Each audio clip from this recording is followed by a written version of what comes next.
చేపలు నీసు వాసన వస్తాయని ఎవరు తినరండి, ఇష్టపడరు కదా, కడిగినా కూడా స్మెల్ వస్తుంది అనేసి. ఇలా నేను కడిగినట్టు కడగండి ఒకసారి, చాలా మంచి ఫ్లేవర్ వస్తుంది ఫిష్లో నుంచి కూడా. ఫస్ట్ మనము తీసుకొచ్చిన వెంటనే వాటర్ తోటి ఒకసారి వాష్ చేసేసుకొని ఇలా సాల్ట్ వేసి ఆ స్కిన్ మీద ఇట్లా స్క్రబ్బర్ లాగా రుద్దాలి.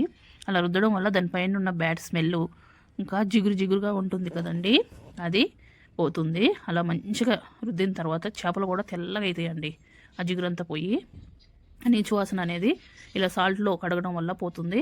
ఇక్కడ కొంచెం వాళ్ళు సరిగ్గా క్లీన్ చేయరు కాబట్టి అలా ఏమన్నా ఉంటే తీసేసుకోవాలి.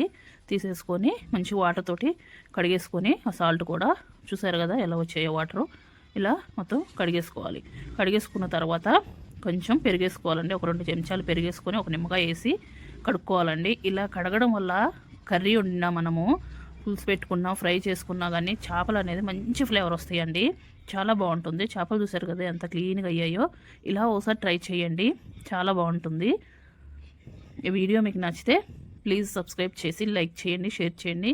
మాది న్యూస్ ఛానల్ అండి, మీ సపోర్ట్ మాకు ఎంత అవసరం. పట్నం పిల్ల పల్లెటూరి వంటలు యూట్యూబ్ ఛానల్ అండి, సబ్స్క్రైబ్ చేయండి, సపోర్ట్ చేయండి. మరిన్ని మంచి మంచి వీడియోలతోటి ఇలాగే చేస్తూ ఉంటాము. చూసారా ఎంత తెల్లగా అయ్యాయో.